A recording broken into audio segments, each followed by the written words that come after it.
I think for me, the theme is very timely because we are at a point when there are a lot of things happening around us. So, for example, here in Uganda, before we experienced the COVID-19, before we had a full blowout of the COVID-19, and then went into a lockdown, we were having challenges of locusts. And then there were certain regions that had climate change challenges. And then when the lockdown happened, there are places that were flooding. So for example, Kasese flooded, but also areas around Lake Victoria. And so when we talk about youth engagement for global action, I think that this particular theme is very timely because it comes at a time when we are actually all these different occurrences have affected largely the youth. Surely.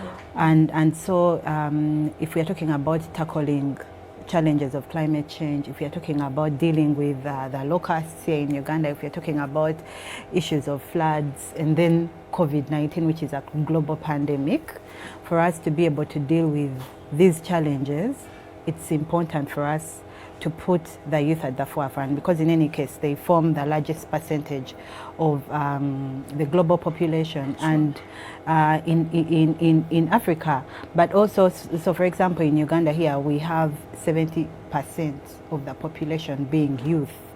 So if we are to deal with anything, for us to be able to go forward, the youth must be at the center of engagement. Okay. Engaging them for global action. What exactly do we intend to look at in this, or what does it entail? Global action in terms of entrepreneurship, in terms of taking up leadership, in terms of creating information database. What are we looking at? Well, so there are so many issues when it comes to global action. There's politics, there's economics, there's a social issues. And so when we are looking at youth engagement, it's at all fronts. And at the moment we have the political campaigns going on. So it's important that the youth are at the forefront when it comes to engaging certain leaders who are seeking power. So you need to be concerned, for example, what is the manifesto of a certain presidential candidate? Do they have your interests captured within their manifesto? If it's a member of parliament, are there different issues that they are discussing as they try to convince you to vote them? Are they taking into account the needs of the youth? And then there are issues to do with the social issues. We also had a lot of discussions around the gender-based violence, and a lot of young women who are married, who have spouses, who are being affected when it came to gender-based violence, but also young girls in these different homes. And then when we are looking at the economics, business environment, we know that a lot of youth do not have access to certain high value assets. So for example, if you want to access finance, there are certain financial institutions which will require you to have collateral. But how many youth actually have land? Today, unless you are inheriting it from your parents, you need to work for quite a bit of time before you can be able to purchase, yes, for you to be able to purchase land. So in whatever angle you're looking at it, the youth must be at the center, because like I said, if you're looking at population, today in Uganda, 7.3 million people are youth, those that fall between the age of 15 to 24 years. All those are 7.3. So if any planning is happening, so for example the National Development Plan, if it is not taking into account the concerns of the youth, then it is not inclusive. It's not inclusive. Yes, and so yeah, and I think that the issue you raise about inclusiveness is very important, because inclusion can then be assessed at that point. How to what extent the different strategies that have been put in place, to what extent are they taking into account the needs of the youth. And recently in June, towards the end of June, the Ministry of Finance presented the budget, and then they also presented a stimulus package.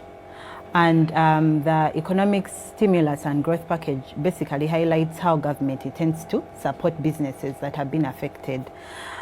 Now, while the different proposals that were provided are very beneficial, and actually the Uganda Development Bank also has put out a list of the different requirements that entrepreneurs who intend to access that finance are supposed to meet, so that they can be able to apply for the money.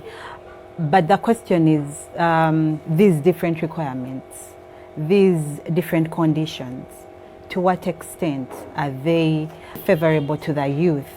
Can an entrepreneur who is in the brackets of a youth be able to comply access, with these, yes, or there are red tapes like we usually entail them to be? All right. And you might find that these are some of the things that probably hinder them from taking part into or being engaged into a global action like we are trying to advocate for in this particular theme. Now, let's try to zero this down back to Uganda. Let's look at the youth of Uganda. And even before we call for them to be, be engaged into global action, what are some of the things that we need to realize that are still lagging us behind, both in social development, but most especially in economic development? Well, so when you look at the Ugandan context, I think one of the challenges that youth in Uganda faces the fact that there is a high level of illiteracy. We have had universal primary education since 1997, and then we had universal secondary education. I don't recall when that started, but yes, so we've had all those programs in place. But also there's been effort at, for example, institutions of higher learning, Makerere University, Chambogo, to try and ensure that a lot of people can be able to get education. But again, because of limited investment, you find that, for example, there are certain proportions of the youth, especially outside of Kampala, who have not been able to benefit from some of these opportunities. So, for example, so however much these things that are in place that would maybe try to bring the youth into education or maybe reduce the literacy levels, not every youth has actually benefited. Not every youth has benefited, but also there is a lot of school dropouts, and this is not just for the female youth, but also for their male counterparts. So you realize that even when it comes to unemployment, the unemployment rate has continued to increase. Today we are at youth unemployment of 13.3%. And but also when it comes to the national unemployment level, we are at 38.5%. And for our youth who does not have a specific skill or specific level of know-how, it becomes very difficult for such a person to access employment. And so a lot of the youth have found themselves within the informal setting, the informal employment setting, where it's, well, you are employed, but it's not really gainful. So maybe they're living on wages, those that are lucky enough to. Exactly, and now we have no minimum wage, so the amount of, you can't even be able to determine or have a certain control over how much you're going to earn. So even your level of savings then reduces. The cost of living continues to increase every other day, and so housing is expensive, food becomes expensive every other day, but wages do not increase, and that is something that's an issue that is always raised every time a new year is beginning. But so that's the situation of a number of youth. So being employed within the informal sector, and you have all these other expenses to incur. The possibility of you falling quickly further down into the poverty, below the poverty line, is very high. And actually this year, in February, the Ministry of Finance released a report which indicated that that Uganda's poverty level had increased to 21.4%. And the reason was that a lot of Ugandans are vulnerable. But these Ugandans are actually the youth. That people, someone cannot sustainably stay above the poverty line. And so today they'll have a job and then be earning some income, but then the minute they lose that job, they are back to ground zero. So, and then there's the issue of dependency. There are a lot of youth who are heading households, and they have siblings that they are taking care of, and they have to cater for all the different expenses in the home. And then you look at issues of health. Access to health is very difficult in this country. We out-of-pocket expense is at 50%, and there's no national insurance, health insurance. It's a discussion that the Ministry of Finance and National Planning Authority began, but then along the way it was dropped because of different reasons here and there. And then the few that have engaged in the agriculture sector have not reaped what they thought they would, so they have decided to abandon engagement in that particular sector, and now they have resorted to riding borders. So maybe they can get 10,000 a day, spend exactly, 6 on meals, or even much more. I mean, there are a lot of borders who I have had a conversation with, and they have said, I have just completed building my house. Yes, but you see, and just to give you another example, there's a boda who I was having a conversation with, and he told me his children had to miss out on a whole year of education, and because he wanted to complete building the house. So the opportunity cost was for them to sit at home, and then he completes building the house so that he moves out of renting, and then they can go back to school.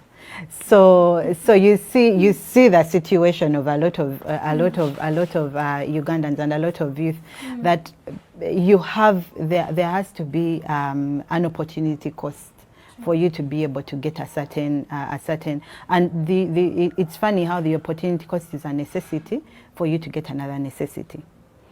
Yes, and effort has been made by the government to put in place, so for example, the Youth Livelihood Fund. Yes.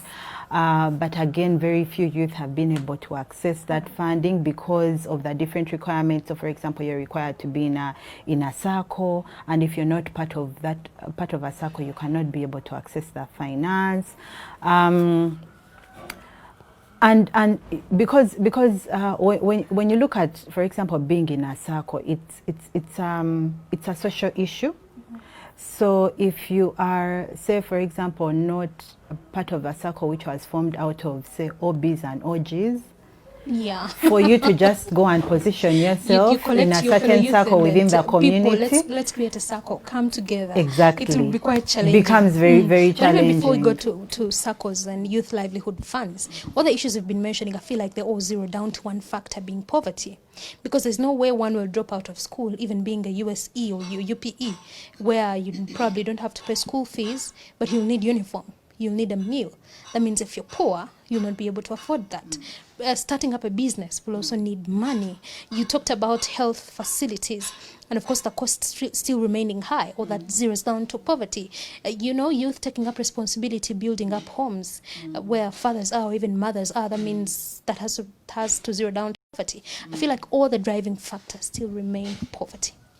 Well, I want to disagree with you when it comes to the issue of dropping out of school, because there are a number of factors that actually influence people dropping out of school.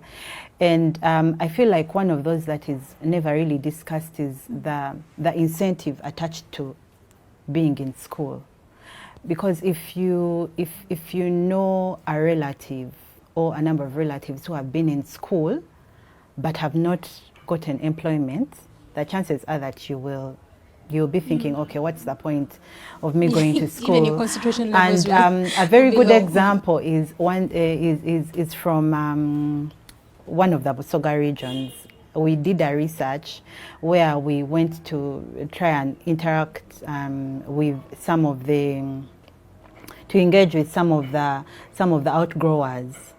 And one of the challenges, one of the outgrowers shared with us was that they have he has children. He said he has children who had gone to school, even to the level of university, but they were at home with him because there was no opportunity for employment, not even in the sugar factory, because apparently the sugar factory was employing, okay, that's an argument that he brought. He said that the sugar factory is employing people from Kampala, and us, the people of the village have been, yes, exactly.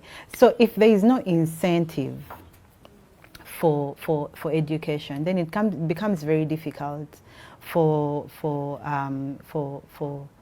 people to actually stay in school. And the incentive really would come from government support. So like you rightly put it, yes, it's poverty. It's poverty because I mean, if I can't find a job, it's probably because I live in a poor country, you see. So that's why a poor country in terms of resource, for me to be able to create employment, because employment is not only sought, but you can also create employment. So if you live in a poor country, then it becomes problematic in that sense for you to get out of the whole unemployment circle. So then the government must play a role in facilitating creation of employment. And one of the things that we have been saying is that there are those sectors which us as Ugandans, we can be able to thrive in. So for example, if you're looking at light manufacturing, if you're saying you're speaking about making candles, if it's about making soap, if it's about processing juice, there are those sectors that we can ably engage in. If you're making honey, you're making peanut butter, and there is no reason why a foreign investor should come in to invest in such a sector. Which you can even start from your home. Exactly, because then, the reason why we attract foreign investors is so that they can transfer technology, transfer skills, transfer know-how. Exactly. Do on our own. Yes. So why then attract an investor who is coming in to do light processing? And yet that is something, and so that is what the government needs to look at. Okay, if we need to create jobs, what are those sectors that we need to secure for Ugandans? And that is something that that has not been done, but has not been done because a lot of youth today have engaged a lot in the political discussion, and perhaps it's because even when it comes to, say, affirmative action, increasing engagement in the political spaces, youth representation within parliament has been about political engagement, instead of actually looking at the economic issues. Because if the economics is not addressed, it doesn't matter how strong you are when it comes to political engagement, you will not be able to get out of poverty. So youth need to be more engaged, more concerned about the economic discussion. Why is it that things are the way that they are? Why is it that we import milk and yet we have a lot of cattle? Why is it that we import honey and yet back in your village there is a lot of hives here and there? Why is it that we are importing the things that we are importing? So those are some of the the things youth need to be concerned about, and when it comes to all these political campaigns that are happening, these are questions that we need to be asking our political leaders, that okay, you are coming in, this has been like this for a long time, how are you planning to? Because then we are going to hold you accountable in that regard. Surely. And of course, I like the fact that you're driving us to that direction, because there's no way we can talk about youth engagement for action without talking about the knowledge that will drive them to think that way, or to even realize their position in this particular matter. Yes, there's still a lot of placements where we need the youth to position themselves if we are to create the change that you and I advocate for in different aspects of life. But the question goes, do they have information, or have we created avenues for information access in economics, in business creation, in politics, and different aspects? I pose this question to you, Faith. Thank you very much, Madryn, for that question. So today, honestly, there is a lot of avenues to access information, because social media has made it very easy for us to access information through Facebook, through Twitter, through WhatsApp, and you can agree with me that you as a journalist, one of the challenges that you face today is that it's difficult for you to say that you're the ones who have shared out the information firsthand. We are competing with those people on phones, breaking stories. Exactly. And then before they watch my bulletin, maybe later in the night.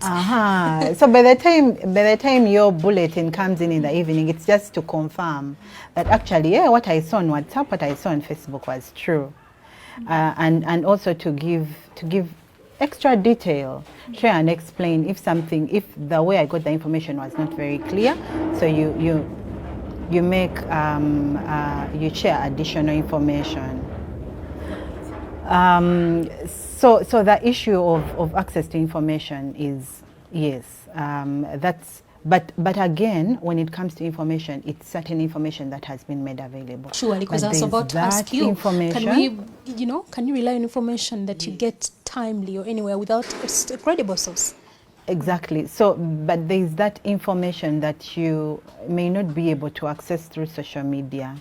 So, for example, today we know that under the COVID-19 stimulus package, one of the things that government did was to say, okay, if you have when it comes to payee, when it comes to income tax, so for example, as a small entrepreneur, when it comes to presumptive tax, your taxes have been deferred until September. But then now, while that information is there, it's been made public, the question is, okay, how do I actually get to benefit from this particular opportunity? What do I need to do? Now, that's the information that has not been made available. Like I spoke about the Uganda Development Bank financing. Fortunately, because of the noise that we have been making through smart television and all these other media houses, we've been fortunate that now they have published. And they have published information, the different requirements, the different criteria, etc., etc. So that information has been made available. But there's that other information, issues to do with tax incentives, issues to do with, okay, if I am, what did they call it? Emioga. The Emioga. Emioga, yes, exactly. Those different cooperatives. How do I, so if we have our circle, who do we go to access this financing? What are the different requirements? Now that information has not been made available, like on social media. It's not information that is around for us to be able to be able to access, and to access social as media youth. and the ICT and the whole talk. To me, I don't believe if we relied on that for information dissemination, I don't think it will be successful 100%, because we all know the penetration levels of internet in our country. We know the illiteracy levels. You yourself told me. So yes, there are a lot of people that may not even know how to open a website on SEATINI and find out maybe a lot of information on trade. Yeah, probably they want to start up businesses. So is that the best avenue we can use to disseminate information or to access information? And that's why we're not talking about the website. We're talking about your phone. So for example, through WhatsApp, through Facebook, but also not limiting it to the English language, because we know that there are a lot of people who have gone through primary school but have not mastered the art of reading English. So it's important that we also put it in other languages. So for example, like Luganda, a lot of people can be able to read Luganda and know what's going on. So because that's the thing about information dissemination. There are different ways that you can disseminate information. Information can be disseminated as cartoons. Information can be disseminated as a video. It can be disseminated as print, normal print that we usually read around. Audio, because there are people who can't read but who can't see. There are people who are blind and they rely on listening. So making sure that the information is audio so that people can hear what's being shared, and so that then and it comes back to the issue of inclusion that you are talking about. That if we want a lot of people to be included, information should be made available in different ways, and there are also these other associations. So for example, you were talking about the circles and how, because Youth Livelihood Fund was through circles, the Women Entrepreneurship Fund was through circles, and even the package, the stimulus package, COVID-19 economic stimulus package, it's been provided, but they are saying if you're part of a circle. But we know that there are associations, credible associations, like for example the Uganda Small Scale Industries Association, there's the Uganda Women Entrepreneurs Association Limited, there's UMA, there's PSFU, although again for some of the for some of these different associations, when they become, so for example, if you're going through PSFU, it's not every entrepreneur that can access finance through PSFU. So depending on what associations' requirements are. For me, I think that such funding should have gone through such able-bodied associations, because they have a name to protect, they have accountability systems in place, you can hold them accountable. But now a circle, if I formed a circle today and we know the different avenues through which we can get money, we can be able to access the money, and then we'll go and do our own things. And no one knows what has happened. You probably don't even know the members in that circle. Exactly, because since the Youth Livelihood Fund started, has Ministry of Gender, Ministry of Finance come out to say these are the number of youth that have benefited, these are the different circles that were formed and benefited from this finance. No, but it makes it easier if you are going through an association like the Small Scale Industries Association. Then you know that we will go to them and hold them accountable and say how many people benefited from this finance that we gave you, how many, and you can even put different requirements for them, that they should employ a certain number of people, that the entrepreneurs should grow their turnover to a certain level, employ a certain number of youth, procure from a certain, because the idea is for us to create employment. And like we said in the beginning, youth unemployment is one of the biggest challenges. If someone does not have economic power, then even when it comes to challenging existing systems, it becomes difficult. Because they can't make informed decisions. Exactly. So, and it's important. I know that now there are so many things running through my head. That's why I'm laughing. But yes, if someone is economically empowered, they can be able to question the way things are happening. Sure. But if you don't have economic power, you will go with what is provided. So for example, if you are If they say they are giving out free food here, you will run to get the free food, and that free food will come with certain conditions. If an individual who is seeking political power comes to you and they're giving you a bar of soap, and they are saying, please vote so and so, then they hand you the bar of soap, they hand you a few packets of salt and some sugar. You make a decision based on that. But if you're economically empowered, you say, no. So, okay, if you're going to this office, what is it for me? What are you going to do? What changes are you going to do? That or is what we want to you... channel the youth in Uganda to. Exactly. What best way can we do that? Should we how are the channels going to be, how are the youth going to be uplifted and empowered economically here in Uganda? Well, it starts from, because the challenges facing the youth today are systemic in nature. So we need to just have an overhaul of the way we are doing things. And it does not matter who will be in power when, but what I'm saying is that whoever is in power needs to rethink the way things are being done. So for example, in the 1980s, one of the things that we did was to privatize government parastatals. We liberalized the economy. Today, if someone comes in with their money, as a foreign investor, they come in, say, with 100,000 US dollars, which is the minimum capital requirement for any foreign investor coming into the country.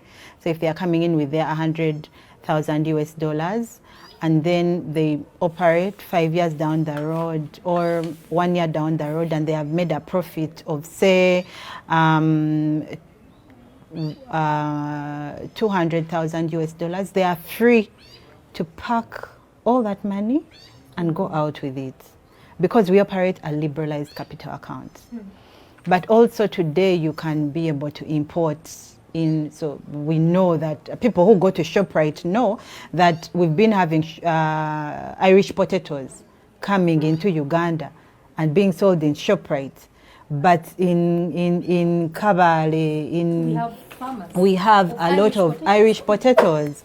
We, at some point, KFC was selling Irish potatoes that were being imported until the tax was increased, and now they seem to have changed, because I see that their wages have changed the way they look.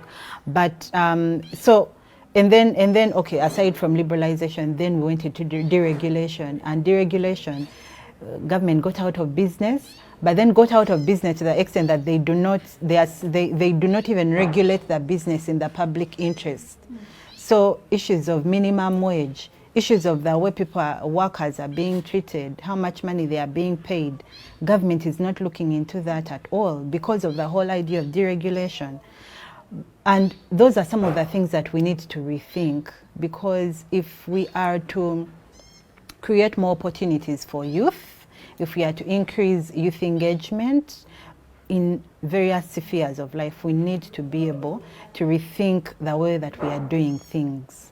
We need to look at some level of protectionism. We know that when Trump came into power, one of the things he was talking about was Make America Great Again. And the Make America Great Again was really about increasing, focusing on the American, empowering the American, and that is what the Uganda government needs to do. Focus on Ugandans, build Ugandans. Do not stop looking at foreign investors as the source of our economic development, because they won't. Countries like India have gotten to where they have because they focused on their small and medium enterprises. So all the efforts, finance, all the incentives, all the opportunities need to be directed to back home, because these guys come in, they're given tax holidays of up to 25 years, and then they get their profits and leave. and they leave nothing for us. So we need to rethink all these. I know issues to do with banking. A lot of the banks that we have today have focused their operations within cities. So for example, in Kampala, then in places like Jinja, in Mbarara, and you find that we don't have rural banking, and yet rural banking is what helps to facilitate access to cheap loans. So without rural banking, even the finance that has been availed, that's why government today is relying on, former SACCO, because there are no existing financial institutions to actually support that kind of this different finance to get to the people at the rural level. And just like they did rural electrification, which is also having challenges, I think there is need for government to also consider the idea of rural banking if they are to deepen financial access. All right, let's get your last remarks on how best we can enhance the whole environment about youth engagement.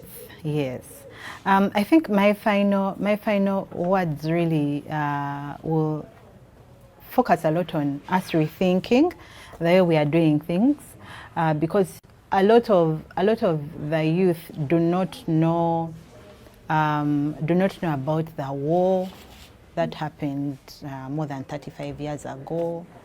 A lot of the youth cannot relate to who was affected by what, or what. I mean, we don't know about the war. What we know is the war that we are facing today, which is the war of poverty.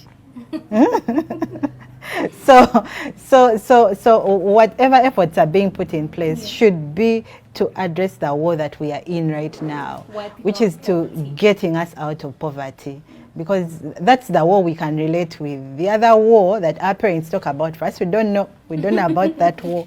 So a lot of things need to be rethought. Government needs to get back its policy space, to be able to redirect development. Today we are relying a lot on financing from World Bank and IMF come in, and they're giving us these loans, but they're giving us conditionalities, and these conditionalities are not working for us. So the government needs to get back onto its feet and stop playing by the rules of these different multinationals, because in any case the multinationals are coming, they are influenced by where they are coming from, or the different countries that have dominancy over the way they operate. So it's important that the government of Uganda gets back its policy space and regulates the economy in the public interest, because then they'll be able to create space for more engagement for youth.